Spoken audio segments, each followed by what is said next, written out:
झारखंड में सभी सीटों के नतीजे घोषित। दूसरी बार हेमंत सोरेन की सरकार, 4 मंत्री चुनाव हारे।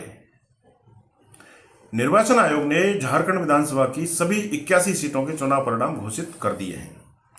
हेमंत सोरेन के नेतृत्व वाले 4 पार्टियों के गठबंधन ने कुल 56 सीटों पर जीत दर्ज कर ली है, जो बहुमत से काफी अधिक है। राज्य के 24 वर्षों के इतिहास में पहली बार कोई गठबंधन 2/3 बहुमत के साथ सरकार बनाने जा रहा है। हेमंत सोरेन का फिर से गठबंधन का नेता चुना जाना तय है और वह राज्य के चौथी बार सीएम पद की शपथ लेने वाले पहले नेता भी होंगे।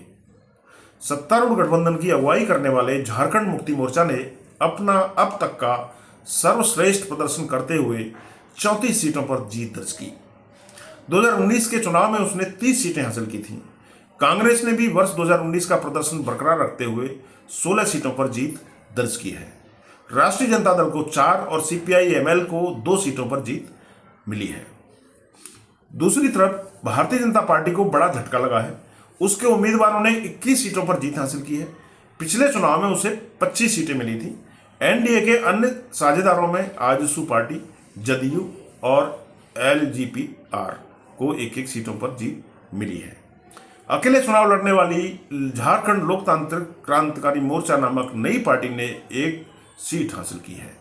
इस पार्टी के अध्यक्ष जयराम कुमार महतो गिरिडीह जिले के डुमरी सीट पर हेमंत सोरेन सरकार की मंत्री बीबी देवी को पराजित कर चुके हैं। भारतीय जनता पार्टी को इस बार भी अनुसूचित जनजाति यानी आदिवासी के लिए सुरक्षित सीटों पर जबरदस्त शिकस्त मिली है।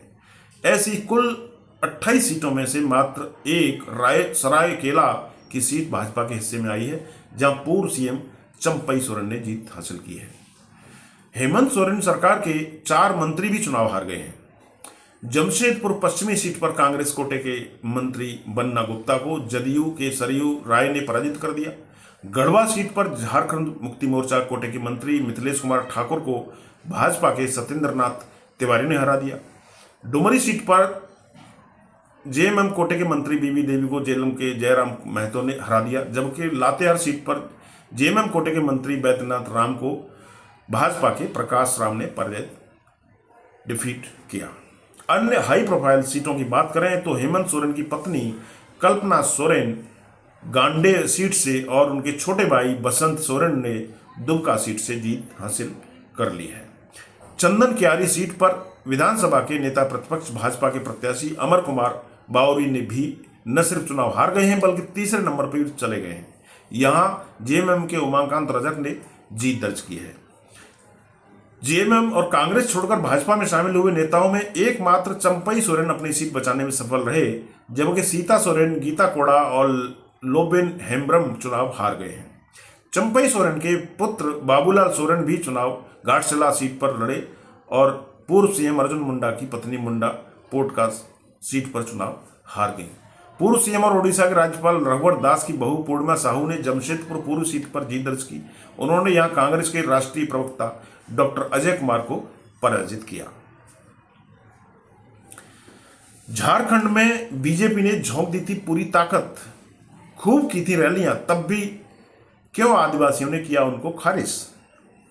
एग्जिट पोल में झारखंड में बीजेपी और उसकी अगुवाई वाले एनडीए को स्पष्ट तौर पर विजेता के रूप में दिखाया जा रहा था, लेकिन रिजल्ट इससे एकदम उलट रहा। चुनाव परिणाम बता रहे हैं कि वहां हेमंत सोरेन, झारखंड मुक्ति मोर्चा और इंडिया गठबंधन ने बंपर जीत हासिल की है। जाहिर है बीजेपी सारी ताकत झोंकने के बाद भी आदिवासियों को इंप्रेस नहीं कर पाई। झारखंड में चुनावों से पहले बीजेपी ने लव एंड लैंड जिहाद का मुद्दा बड़े जोर शोर से उठाया। हिंदू और मुस्लिम ध्रुवीकरण करने की कोशिश की, लेकिन उनका ये कार्ड यहां पर उस तरह से नहीं चला जैसा उन्हें उम्मीद थी। उन्होंने चंपई सोरेन और सीता सोरेन को जेएमएम के खिलाफ ट्रम्प कार्ड के तौर पर इस्तेमाल करने की कोशिश की, लेकिन वो भी फुस हो गया, नहीं चला। भाजपा ने झारखंड में चुनाव प्रचार में कोई कसर नहीं छोड़ी। प्रधानमंत्री नरेंद्र मोदी और अमित शाह ने ही लाइव रैलियां की।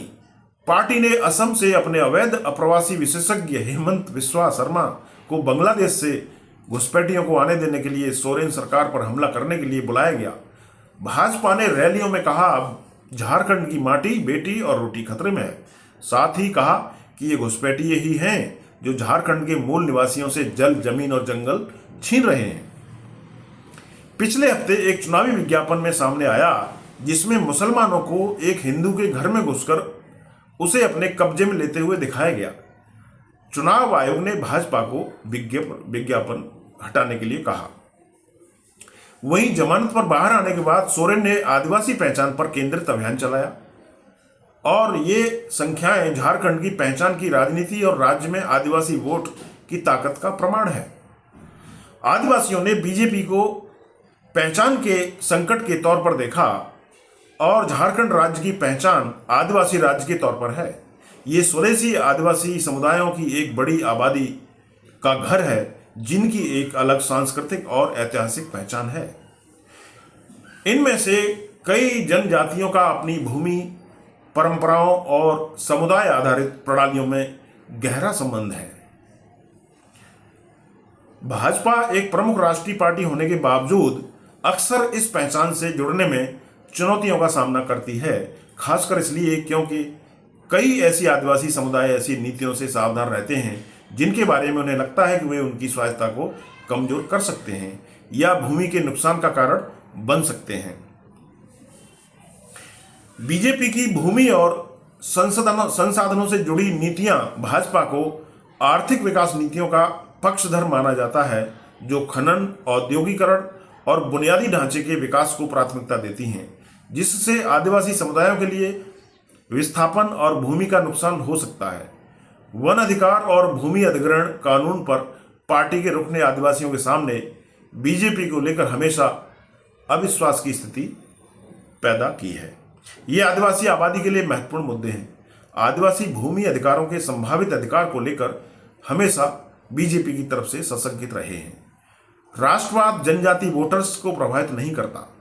झारखंड में कई जनजाति समुदाय सामाजिक और कल्याण योजनाओं जैसे शिक्षा और रोजगार में आरक्षण, साथ ही वन अधिकारों पर बहुत अधिक निर्भर हैं। इन नीतियों के प्रति भाजपा के दृष्टिकोण को कभी कभी इन समुदायों की विशिष्ट आवश्यकताओं के प्रति अपर्याप्त या अपर्याप्त रूप से संवेदनशील माना जाता है।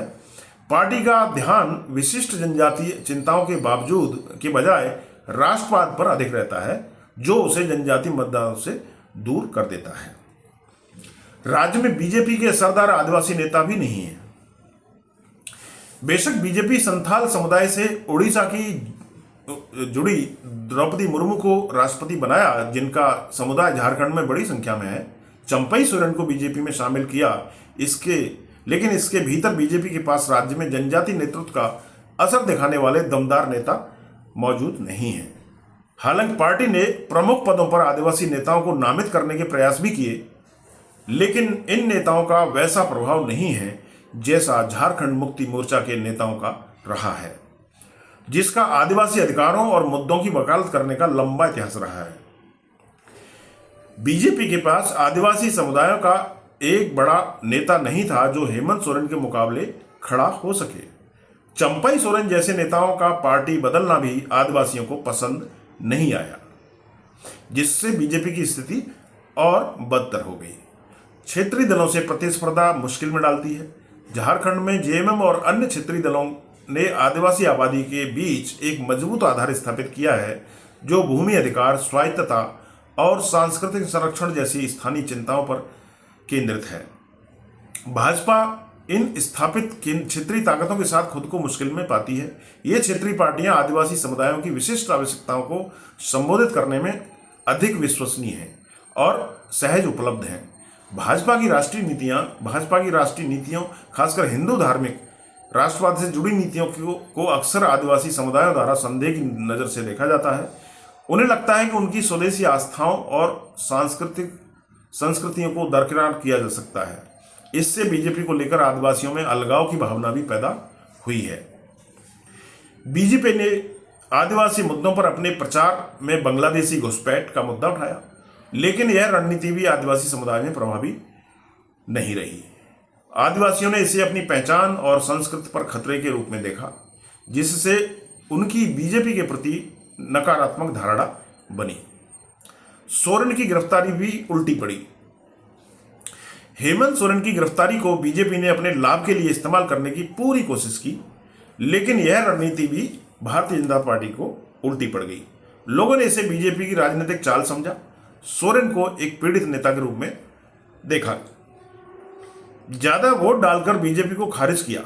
आदिवासी क्षेत्रों में इस बार मतदान प्रतिशत रिकॉर्ड स्तर पर रहा, जिसमें से अधिकांश सीटें जेएमएम के पक्ष में गईं।